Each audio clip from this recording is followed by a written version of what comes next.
lagi ke podcast kita di Ganjar for Presiden 2024. Kali ini kita kedatangan narasumber yang sangat-sangat spesial sekali nih podcaster. Kan, aku perkenalkan dulu ya, ini namanya Pak Andri Gunawan, calon wali kota di Kota Bandung sendiri. Sebelumnya, Pak Andri Gunawan ini background hidupnya sangat bagus nih. Pak Andri, boleh diceritakan kepada masyarakat semua? Oh, ya saya lahir di Bandung 25 Desember 82. Jadi lewat tengah malam nanti saya harus dapat kado ulang tahun. Oh iya, bentar lagi dong. Menghitung jam nih Pak. Ya, saya tahun 2023 ini ya 41 tahun, saya lahir di Bandung. Lahirnya di Paraji.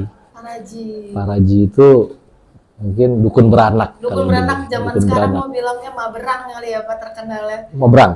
Maberang terkenalnya. Di daerah Jamika. Terus saya pindah ke Sukahaji, ada gang namanya Gang Mama Tapa.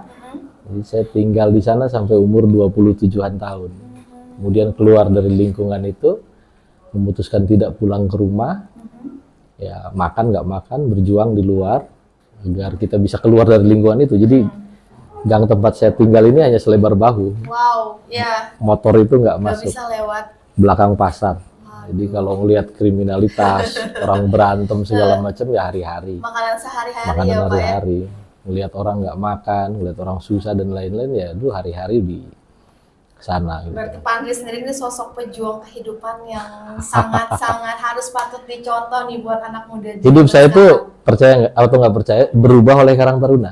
Oh ya. Jadi satu malam saya itu ikutan Karang Taruna. Jadi keluar SMA kan saya udah cerita tadi. 2001 saya jadi kuli angkut di toko bangunan. Waduh. Angkut batu bata, pasir. Sambil aktif di Karang Taruna. Jadi satu malam itu ada kegiatan Karang Taruna, ada pembicara yang sangat hebat. Buat saya waktu itu ya.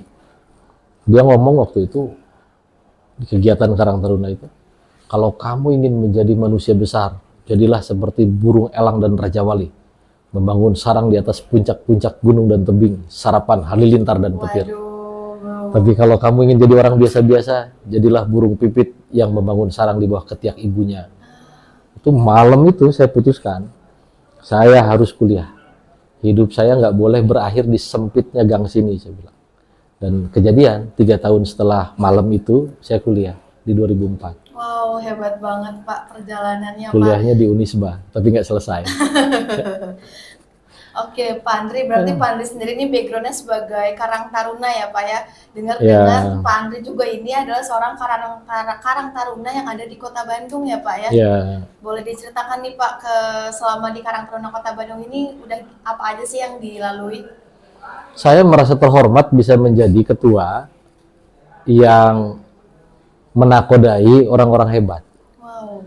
Jadi selama pandemi dari 2020 sampai dengan 2022 ya, akhir kita lihat pandemi itu, saya merasa diri saya itu bukan apa-apa dibanding teman-teman yang saya pimpin. Ada yang namanya Andrew, Andrin, sama seperti namanya. Sama mirip nggak namanya Pak? Namanya Andri Kusuma. Namanya Andri.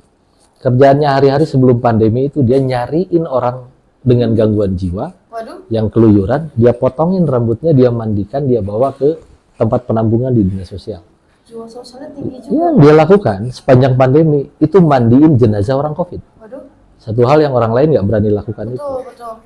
Ada yang namanya Lutfi dan Kang Heri di Andir. Mereka itu sepanjang pandemi bagikan obat-obatan ke rumah orang yang sedang isoman. Di mana orang nggak berani juga lakukan itu. Tadi disebut-sebut Antapani ya. Di Antapani itu orang ngelola sampah. Olah sampah. Ini saya lihat di Karang Taruna. Jadi saya lihat kalau Karang Taruna di masa saya dulu, waktu masih ketua unit, ketua RW itu kami tuh panitia Agustusan. Iya, normalnya orang-orang tahunya. Tapi saya mau ngobrol nih. Dalam era tahun 2023, di mana orang sudah lebih senang ngomong bahasa Korea ketimbang bahasa Sunda. Betul. Orang ngomongnya pakai bahasa Jaksel. Betul, Inggris-Inggrisan. Literally, jujurly. Itu menjadi panitia Agustusan hari ini di tahun 2023 adalah tugas mulia panggilan kebangsaan. Wow. Karena kita merayakan hari kemerdekaan kita. Betul. Alhamdulillah sampai hari ini Karang Taruna masih mau melakukan itu. Berarti mereka sosok-sosok teman-teman Bapak juga jadi penyemangat Pak Andri ya Pak ya untuk Ya, tetap berjiwa sosial tinggi. lebih tepatnya kerasa malu kali ya. Oh gitu. Orang lain bisa berbuat sesuatu meskipun mereka hanya anggota. Mhm. Nah, masa saya nggak berbuat lebih daripada mereka yang saya pimpin. Wow. Jadi ya saya sekali lagi senang lah. Jadi bisa menakodai Punya kepuasan organisasi. tersendiri ya Pak ya. Organisasi yang isinya orang keren semua. Ya. Memberi kebahagiaan pada orang itu seperti melemparkan bola karet ke dinding. Wow, apa tuh artinya? Kebahagiaannya balik lagi ke kita. Oh betul, betul. Kita ya kalau bisa bantu orang, kemudian ngelihat dia bahagia dengan bantuan kita itu kan rasa bahagianya kembali. Betul, betul. Dan jadi sebuah pahala juga ya Pak ya buat kita sendiri. Betul. Dan orang-orang juga akan lebih menghargai kita pastinya. Itu ekses ya. Pak Andri, nih Pak sebagai tokoh muda Ketua Karang Taruna, perhatian Bapak kepada rakyat-rakyat sekarang khususnya di generasi kami nih Pak, generasi milenial yang sebelum terjadi ini kan baru-baru terjadi ini di Bandung ada ya geng-geng motor anak-anak yang suka keluyuran tengah malam, yang bikin keributan, yang membuat resah warga bahkan sampai membuat kriminal. Yeah. Ada tanggapan nggak sih Pak untuk teman-teman kita yang kayak gitu? Pertama tanggapan saya, nature-nya anak muda itu ngumpul-ngumpul. Nature-nya anak muda itu menghimpun dirinya dalam kelompok-kelompok. Itu nggak bisa dihalang-halangi. Nggak bisa dihalang-halangi. Nggak bisa. Nature-nya anak muda itu akan kumpul dengan temannya seumur. Betul. Nature-nya anak muda itu nggak bisa dikerem di imah, di rumah, nggak kemana-mana. Tinggal persoalannya adalah bagaimana kita memfasilitasi anak-anak muda ini supaya mereka itu energinya, vibes-nya itu tetap positif. Betul. Itu Jadi problem kita adalah hari ini ruang di kota Bandung itu sangat terbatas untuk berekspresinya anak-anak muda. Oh betul begitu Pak. Ya ini milenial tahu sendiri. Anda kemana kalau mau ngumpul-ngumpul positif di sini? Betul sih, jarang sih ya. Paling bantar-bantar tempat kopi. Tempat atau kopi. di tempat makan. Kalau saya nggak senang basa-basi, mungkin hari ini orang nongkrongnya di beer house. Iya. Betul, kebanyakan seperti Orang itu Pak. nongkrongnya di beer house. Hari ini memang ada gitu. Kita pernah lihat ada pub yang KTP orang dilihat 21 tahun nggak boleh minum alkohol, nggak? Ya, setuju. Pertama saya lihat gini. Pertama adalah hari ini jumlah anak muda dengan ruang yang tersedia tidak berimbang. Anak mudanya banyak, tempat berekspresinya sedikit. Baik. Jadi yang harus ditambah agar mereka kemudian tetap produktif dan positif adalah menambah ruang-ruang publik untuk anak-anak muda. Oke. Dan harus dikelola dengan cara-cara anak muda, dikelola pula dengan cara-cara orang muda. Memang di satu sisi kita lihat di sini sedang dibangun beberapa kreatif center ya. Ya, kreatif center. Kreatif center dibangun.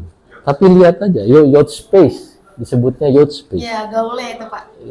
Dibangun beberapa youth space, tapi silakan di googling. Bentuknya nggak jauh merupai halte bis kota. Oke. Jadi saya kira anak-anak muda kita perlu ditambah ruang kreatif yang mana mereka itu menciptakan ruangnya sendiri. Mereka yang kelola sendiri. Cita rasanya jangan cita rasa orang tua. Betul. Jadi kenapa enggak kita bikin tempat nongkrong buat anak-anak muda yang senang olahraga apa? Kinestetik. Betul. Udah ada tuh di Supratman. Tapi nggak pernah kita colek-colek tuh mereka tuh. Harusnya kan mereka bisa kita fasilitasin jauh lebih lagi. Betul. Yang senang skateboard. Skateboard betul. Nggak usah dilarang-larang, siapin aja tempatnya. Karena anak-anak muda sekali lagi, nature-nya memang anak muda itu ngumpul-ngumpul, berkerumun. Bahwa kemudian terjadi kejahatan dan lain-lain, dan kita harus tafsir itu adalah bagian dari, jangan-jangan ini warning buat kita. Jangan-jangan dalam 20 tahun ke depan, kita tidak akan mengalami bonus demografi, tapi musibah demografi. Dan bonus demografi itu terjadi ketika jumlah usia produktif melampaui usia non-produktif. Ini sudah ada lampu kuning. Dengan terjadinya berbagai macam tindak kriminal dan lain-lain. Jangan-jangan di dekade ini kita tengah melahirkan generasi anak muda yang banyak tapi kurang kompeten. Baik. Secara kualitatif kurang baik. Mari kita introspeksi lagi. Sejauh mana sekolah-sekolah kita kualitasnya. Sejauh mana perguruan tinggi kita kualitasnya. Kita harus introspeksi. Ya kan? daripada nyalah-nyalahin anak-anak muda Ya, itu. betul. Kebanyakan rata-rata Jangan-jangan yang anak-anak salah adalah pendidikan kita, Betul. mutu pendidikan kita. Sekolah kita bertambah banyak, tapi mari kita tanya secara jujur dan arif, apakah kualitasnya kemudian jadi baik?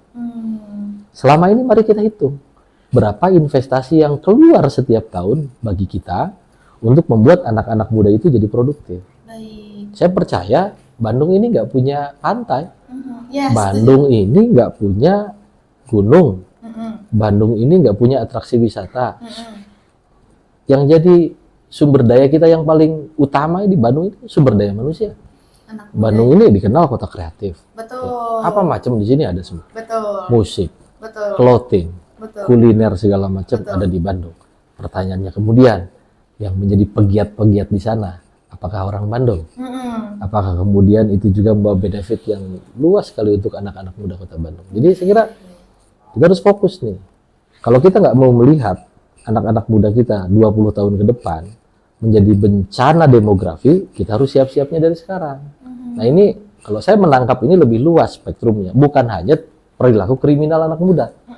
Ini udah lampu kuning, hei, ada yang nggak beres dengan cara kalian ngurus anak-anak muda. Betul, setuju. Jangan sampai ini jadi musibah yang lebih berat dalam 20 tahun ke depan. Maka hari ini saya kira, sekali lagi, kita harus introspeksi. Sejauh mana pendidikan kita mengajarkan tentang adab dan etika. Pada anak muda. Saya seneng tuh baca tulisan yang sering seliweran di Instagram.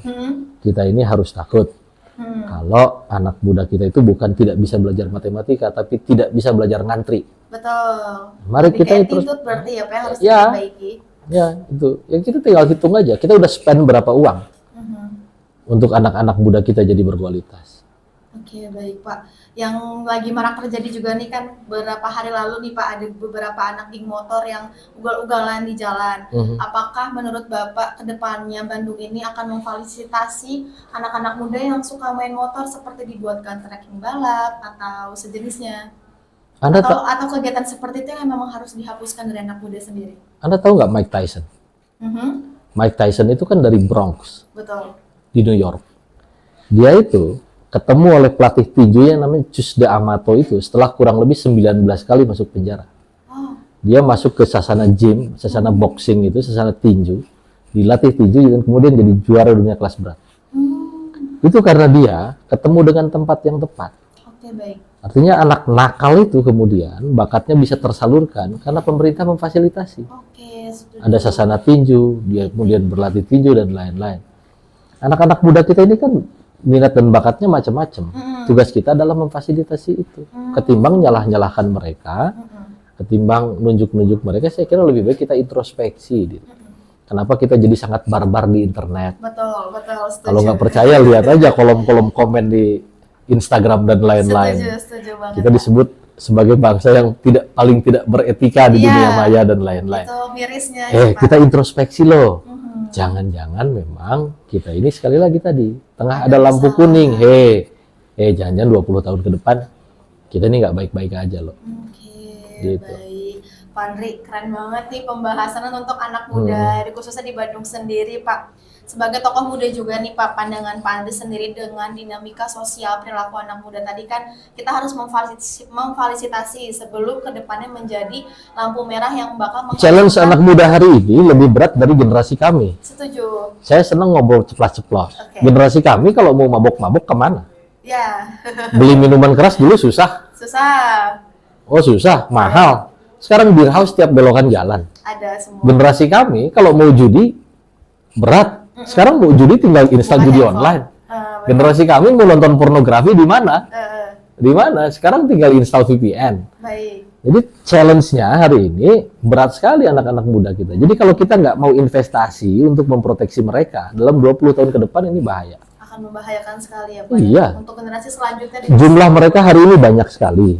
Challenge-nya banyak. Lifestyle mereka ditentukan oleh gadget. Betul. Mereka bisa akses itu. Standar moral mereka berubah. Kalau dulu namanya zina, sekarang namanya staycation.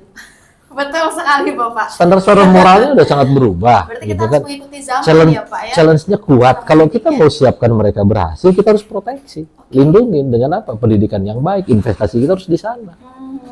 Gitu. Baik.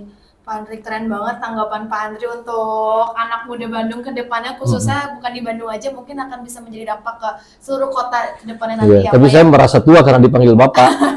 Di Karang Taruna itu saya dipanggil Mang. Oh, Mang. Mang, Kang, Mang. Akang bukan ya? Enggak, Mang dipanggil Mang itu, aja. Mang. Oh, Karena oke. kita bisa bicara bebas kalau dengan Mang Baso, Iya, kalau setuju. dengan Mang Beca, saya pengen dipanggilnya Mang aja, Mang Biar Andri. setara gitu Setara. ya Pak ya. Siap. Pak, terakhir Bapak nih Pak. lagi. Salah ya, masih Mang ke aja, bawah. Mang, nggak apa-apa. Ngomong-ngobrol tentang sekarang kan udah mau masuk dunia pemilu 2024 Ya. nih, Mang. Udah ada pilihan atau belum untuk presiden kita di 2024 nanti? Menurut Mang Andri sendiri, siapa sih yang paling pantas buat jadi presiden di 2024? Ya nggak ada lagi Pak Ganjar lah. Pak Ganjar ya pastinya dong ya. Nah, seperti apa pandangan Mang Andri terhadap Pak Ganjar sebagai pemimpin di track recordnya beliau? Saya merasa Pak Ganjar sangat dekat dengan saya. Oke. Bagaimana Pak Ganjar bercerita tentang satu piring telur yang dibagi-bagi dengan keluarganya. Ya, saya seperti Bagaimana Pak Ganjar bercerita tentang kesusahan hidup yang dia alami. Jadi saya merasa bahwa Ganjar adalah kami. Oke. Orang-orang yang merangkak dari bawah, ya, menghadapi kesulitan-kesulitan, mengalahkan kesulitan-kesulitan, meraih pencapaian-pencapaian. Dan inilah spiritnya orang Indonesia. Jadi Ganjar ini adalah Indonesia. Oke. Representasi tentang orang yang berjuang from the very bottom. Dari yang paling bawah sampai puncaknya jadi presiden. Oke. Jadi ya karena kehidupan kami dulu pernah merangkak, pernah mendaki, ya tentu kami akan pilih orang yang berjuang dari bawah. Siap. Ngobrol-ngobrol tentang perjuangan dari bawah juga nih Pak Andri, Mang Andri, sorry. Iya. Masuk nih. Mang Andri juga aku dengar-dengar sempat ceritanya nih dari bawah juga ya, sampai ada di titik sekarang mau nyalek, nyalek sebutannya ya, Mang ya. Iya, iya, nyalek Di ya. wali kota Bandung 2024, Mang. Boleh ceritain nggak sih gimana sih prosesnya?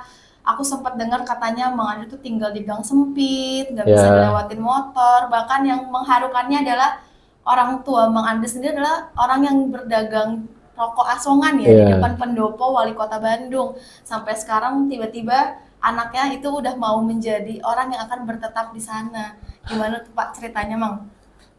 Ayah saya datang ke Bandung awal 70-an, lulus SD. Jadi pengasong rokok. Ngasong rokoknya di alun-alun. Ya, Bapak suka cerita saya, suka lahaloho. Lahaloho itu ngintip-ngintip.